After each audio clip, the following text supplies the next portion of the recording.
Hey, welcome to John Bound Politics number 35. It is the week of Super Tuesday, or Super Thursday, as Joe Biden likes to call it. Well, a few words right off the bat here on Sebastian Gorka, who saw to it that the InfoWars crew was kicked out of CPAC. Sebastian Gorka, the self-proclaimed voice of America First, who has been a U.S. citizen a mere measly 8 years, wants you to know that if you question the evidence of the gender-bending pesticide runoff Atrazine, or any emerging evidence regarding environmental health warnings like that of the 20-year cover-up, or at the very least negligence by the Environmental Protection Agency to inform the public about forever or PFAS chemicals as they're known, that you are a kook and un-American, according to Sebastian Gorka. That's right, Sebastian Gorka, a Hungarian Englishman who plugs his own supplements but calls others who do the same snake oil salesmen, thinks his listeners are sycophantic morons that gather around his elitist English accent to worship his latent Hungarian totalitarianism. After all, the Hungarian People's Republic was a one-party socialist republic from 1949 to 1989, and Gorka, who returned to Hungary in the 1990s and proudly wore an Order of Vitez medal recently, an order that contributed to the Holocaust, has the nerve to imply that anyone who isn't a member of his fake pro-America circle is a Holocaust denier. In my opinion, I think Gorka is an infiltrator. He has risen from complete obscurity as a bulwark into the American populist movement in order to dissolve the invisible bonds of all Americans seeking and protecting the truth. Or he is a complete and utter douchebag. Take your Magyar Garda and hit the road, Gorka. He'll know what that means. Or at least be honest with who you are. The veil hiding your cheesy persona has been lifted. By you, no less.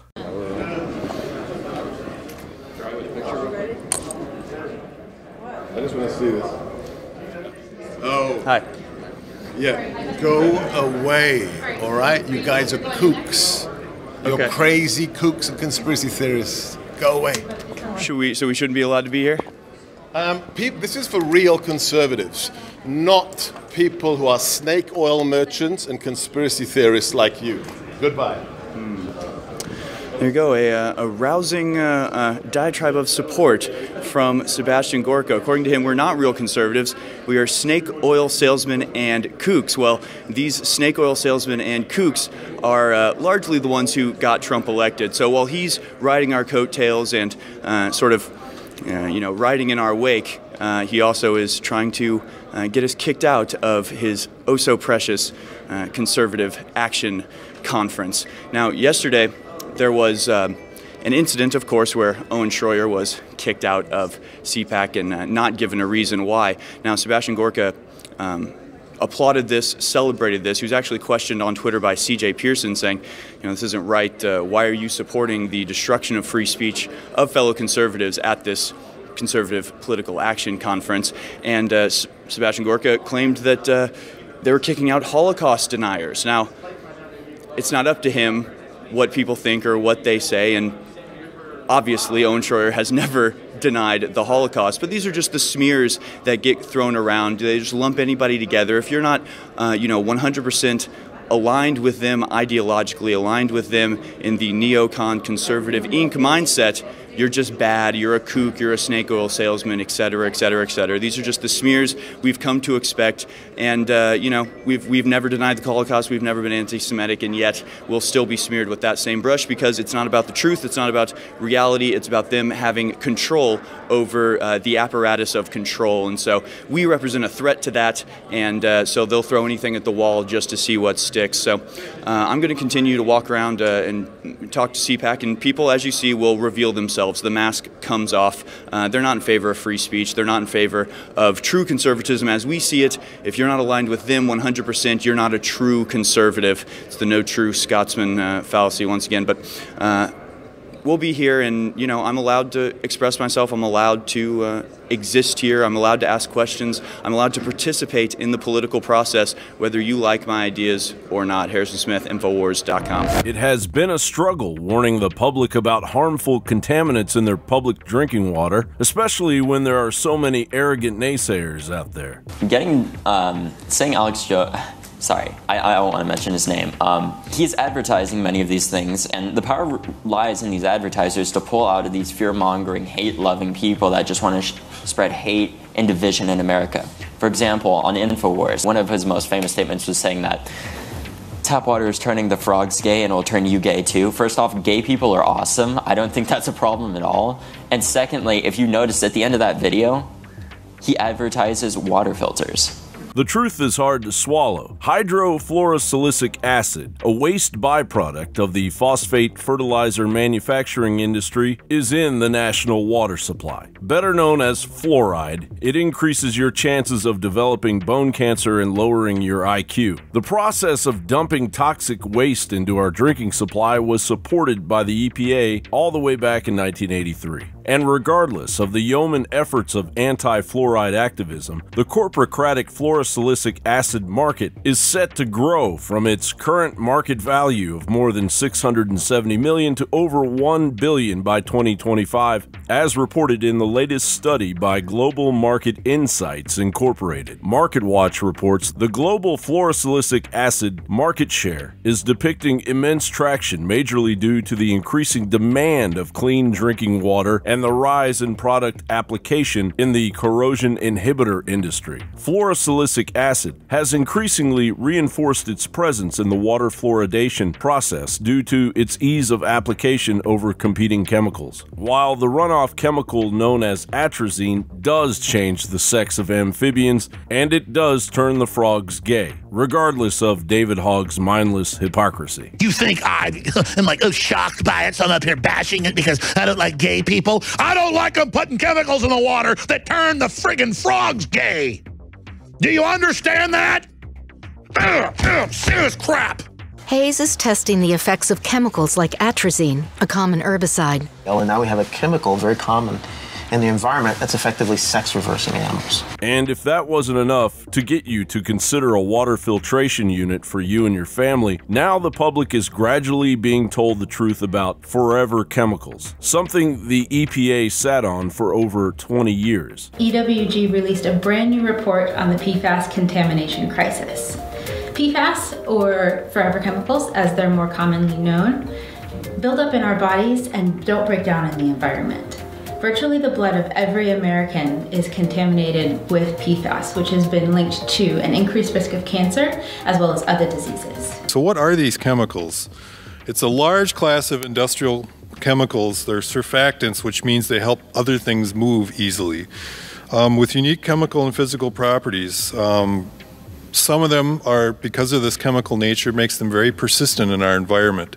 It takes a lot of energy to make these chemicals, to create them, and so that it takes a lot of energy to break them down again too, and it's more energy that is just typically available in nature. So once they're manufactured by man, nature has a really hard time breaking them down again. The ugly truth that drinking water across the United States is heavily contaminated with fluorinated forever chemicals at levels far higher than previously thought has gradually come to the fore. A wide variety of mainstream news outlets have finally cited a new report by the Environmental Working Group which found concentrations of forever chemicals in water supplies at all but one of the 44 locations they tested. The results confirm that the number of Americans exposed to forever chemicals from contaminated tap water has been dramatically underestimated by previous studies, both by the EPA and EWG's own research. The Massachusetts Department of Public Health recently issued an advisory urging pregnant or nursing mothers and infants to avoid drinking bottled water products from sources known to contain high levels of forever chemicals. Fortunately, we may all choose to filter our own water. John Bound reporting.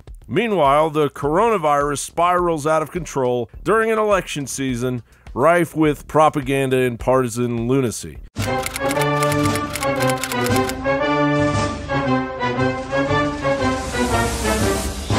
The level of calamity we are facing due to the half measures by states like California to handle the coronavirus outbreak is enough for any half-conscious person to scramble to get their bug-out survival gear ready. There's probably other cases out there in the community that we don't know about. The trajectory of what we're looking at over the weeks and months ahead is very uncertain. As the CDC in Northern California took 4 days to test someone who proved positive for coronavirus of unknown origin. The cat's out of the bag in terms of it having spread. Tonight, Solano County health officials say containment of the coronavirus in this area is no longer an option. Today's press conference comes after a woman in the county was confirmed to be the first possible case of someone contracting the virus through the community, and not after having been to China or coming into contact with someone known to have it. What we are witnessing is sloppy and lackadaisical in the extreme. Should people be stocking up on cleaning supplies?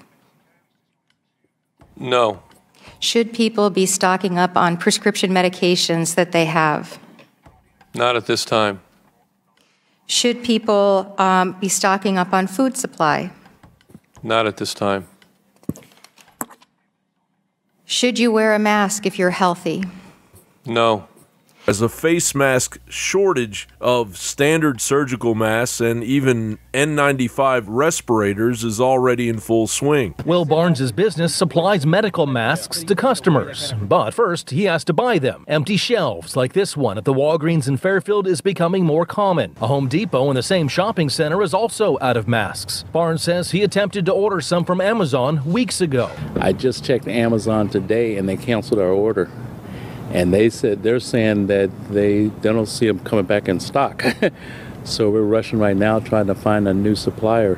Add to that, no one with the power to face the reality and prepare for the man-made nature of this Frankenstein coronavirus are willing to, at the very least, face it head-on as the virus is reinfecting those who had been cured. Officials in China say around 14% of patients who had the coronavirus but recovered in the southern Guangdong province have tested positive for the virus again, and the same phenomena has been reported in Japan. It does seem to me that the Wuhan BSL-4 is the source of the coronavirus, yes. And my guess is that they were researching SARS and they weaponized it further by giving it gain of function properties, which means it could be more lethal. Some of these narratives that they're pushing include, one, that the coronavirus is an engineered bioweapon.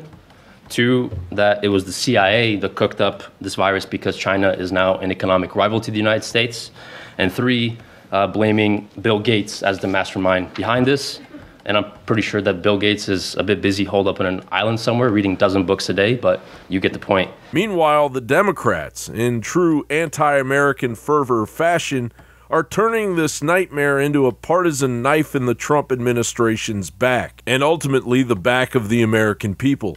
This is not a time for name-calling or playing politics. Now, the Trump administration has mounted an opaque and often chaotic response to this outbreak. And as school closures become more frequent and the pace of total incompetence reaches a fever pitch, the Gates Foundation and their partners in Big Pharma wait in the wings with their offering of the ID 2020 Alliance and its goal to microchip everyone on Earth as they push free and mandatory vaccinations upon the populace. John Bound reporting.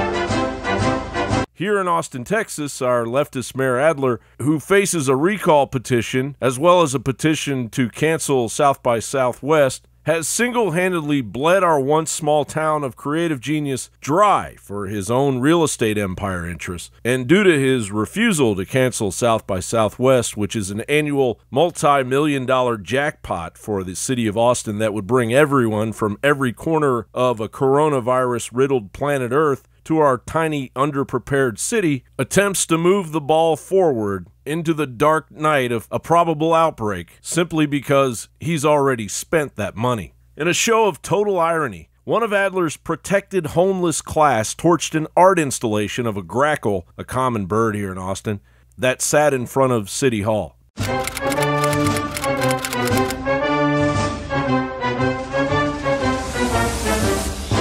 Austin, Texas, once a thriving small-town mecca of genuine Americana, has become a victim of its own success. After high rent and property taxes ran all of the musicians that made Austin the live music capital of the world out of town, Austin is now preyed on by a left-wing real estate millionaire whose zoning decisions apparently still don't merit a conflict of interest. Steve Adler's real estate empire of $320 million worth of properties includes a luxury condo in the ivory tower of the W Hotel directly behind Austin City Hall. We know you're up there.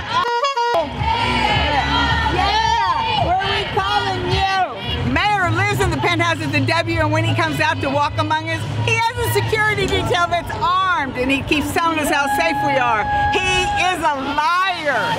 Among Adler and the Austin City Council's waste of taxpayer dollars includes an $85,000 storage room that was never used, 3 solar toilets for $450,000, $6 million for a rundown hotel valued at $2.6 million to house the homeless in, roughly $370 million in taxpayer dollars for a power plant that has been abandoned, dumping millions into a convention center that lost $40 million last year alone, also ruined Austin's credit rating and oversees $1.2 billion in city debt. We're out here today with Take Back Austin because our current city council and mayor are making disastrous choices for the people that live here.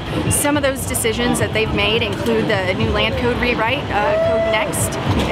It's terrible. The land development code, Code Next is no longer there, but now we have this new land development code, and unfortunately it's going to drastically change the landscape of the city of Austin. Take Back Austin is 10,000 members strong, and we are very excited to have a small representation of that out here today so that we can be heard. Austin needs to change. We need strong leaders who are willing to stand up for what Austin used to be like and to keep it that way. But the real sore spot among Austin, Texas residents is the increasing pandering to a growing and aggressive homeless population that is now accounting for an increase in random crimes, rapes, and fatal stabbings around Austin, putting residents on edge. I'm here today because our corrupt incumbent mayor and his trust fund socialist allies have been passing policy after policy for about 5 years now that have visibly denigrated the quality of life in Austin, from banning Uber to banning short-term rentals to imposing sick leave mandates on employers to these insane homelessness policies of the last year. It's just one thing after another, and nothing is going to change for as long as Steve Adler stays in office. How do you feel about the way San Francisco and LA have become and the direction, the trajectory we're going here in Austin? I mean, we already have cautionary examples of the direction that the mayor wants to take us in. Obviously, San Francisco is the most blatant. You've also got Seattle. I'm originally from New York City. I mean, we've got basically our own Bill de Blasio wannabe when everybody in New York hates de Blasio. It's insanity. Progressive Democrats like Mayor Adler are destroying private property ownership and endangering the lives of tax-paying residents all over the United States. Austin residents can make a difference by signing the Recall Mayor Adler petition, which requires 70,000 signatures, and take back Austin before it's too late. For more information, visit takebackaustin.org and power2ppl.com. John Bound reporting. Has the season of the witch ended? Will the squad's sway upon their hordes of anarchists be minimized as Alexandria Ocasio-Cortez faces the loss of her district and Ilhan Omar wants to extend the GI Bill to all Americans in what is essentially the most out-of-touch legislation ever foisted upon the District of Criminals? If I was ever offered the GI Bill, I would refuse it. Why? Because I don't deserve it. Meanwhile, let's investigate Ilhan Omar. Ilhan Omar's rise and impending fall will only occur if the slime of partisan lopsided justice is met with a deep cleaning. My hope is that the new Congress is going to serve as a check to the rhetoric of fear and division and destruction, and make sure that we are moving the country in the direction that the people have asked us for. I want to make sure that here in the United States, we understand that there are other countries who take in so many people of the world's most pained people. And in the United States, we could do better. Minnesota Democratic Ilhan Omar appeared to criticize her colleagues for taking money from the Jewish lobby. She later apologized in a statement saying, "Anti-Semitism is real, and I'm grateful for Jewish allies and colleagues who are educating me on the painful history of anti-Semitic tropes." This apology comes after she issued a pair of tweets over the weekend suggesting that AIPAC, the pro-Israel lobbying group, has bought the support of her colleagues. This is not, however, the first time that Omar has had to apologize for tweets that some see as having anti-Semitic overtones. A couple of weeks ago, she said she was sorry for this tweet from 2012 in which she said, quote, "Israel has hypnotized the world." I don't think that that the Congresswoman is perhaps appreciate the full weight of how it's heard by other people, although I don't believe it was intended in any anti-Semitic way.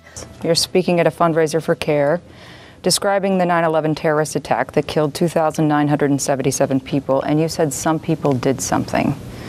What did you mean? In my speech, I was talking about how our civil liberties as Muslims was being eroded.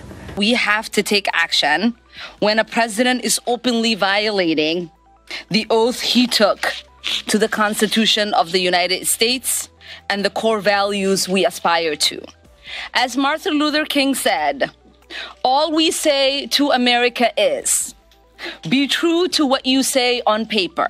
The Daily Mail reported Ilhan Omar told friends years ago that the man who went on to become her second husband was, in fact, her brother. Another person from Ilhan's community, Abdi Hakim Osman, is the first person to go on record to speak of how Omar said she wanted to get her brother papers so he could stay in the United States, at a time when she was married to her first husband, Ahmed Hersi. Omar married her first husband, Hersi, in 2002 in a religious ceremony in Minnesota that was not recognized legally. In 2009, she legally married the reportedly openly gay Elmi, suspected of being her brother, in a secret Christian ceremony, even though she is a Muslim. She later divorced Elmi, who had used his status to enroll in college, remarried Hersi legally, only to divorce him a year later after having an affair with her congressional aide, which led to wrecking that aide's marriage.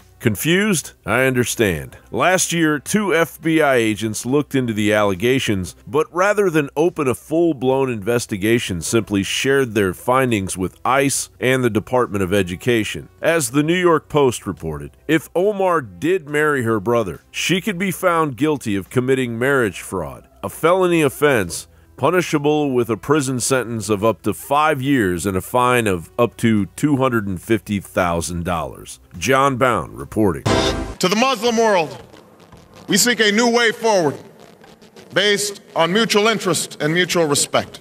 It's called the New Way Forward Act. The legislation, spearheaded by the Squad and Illinois Representative Jesus Garcia, would have violent, deported illegal aliens flown back into the interior of the United States on our dime. That's right. Foreign child molesters and murderers are VIPs to the Democratic Party and deserve our hard-earned tax dollars. It would end the practices of local police engaging in immigration enforcement and the increased ever-policing of communities of color. It would decriminalize immigration. It's unbelievable. You commit a crime, you go to prison, you're an illegal immigrant. You go to prison, then you're deported. You should be allowed to come back. That's part of the bill. American taxpayers already shell out billions annually for public assistance and service programs, including corrections and criminal justice, as the Democratic candidates continue to pander to the illegals. Just to be clear, that health insurance for undocumented immigrants is a deal breaker for you. I mean, I can't game out every amendment or poison pill, every change they're going to try to make to bring the package together. What I'll say is that that is one of the pillars of the plan as I see it. The Hill reported the costs of illegal immigration are comprehensive. Even after deducting the $19 billion in taxes paid by illegal immigrants, the 12.5 million of them living in the country results in a $116 billion burden on the economy and taxpayers each year. About 2/3 of this amount is absorbed by local and state taxpayers, who are often the least unable to share the costs. By the way, the number 12.5 million illegal aliens living within the interior of the United States is more than likely double.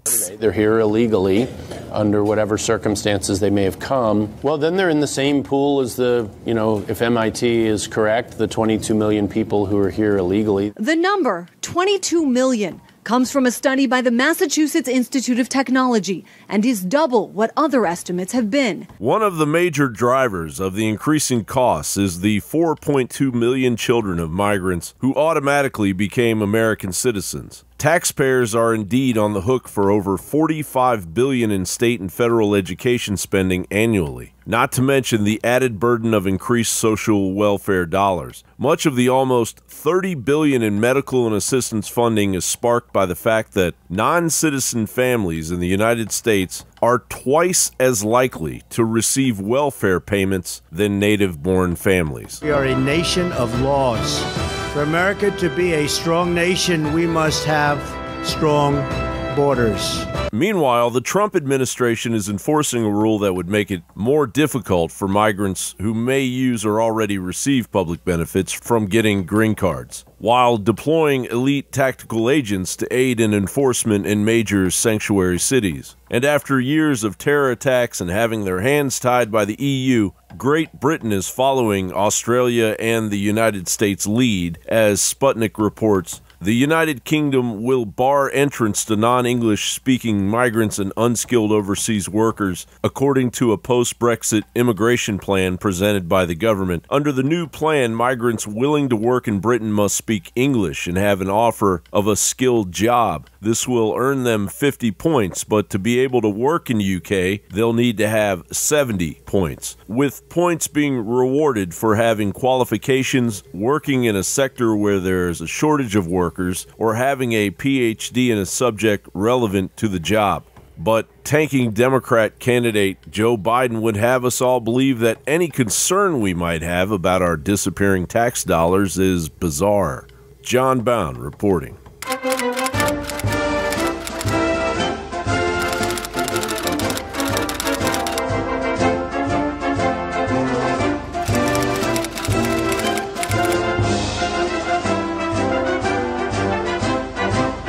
Well, that's going to do it here for John Bound Politics. Thank you very much for listening, both of you.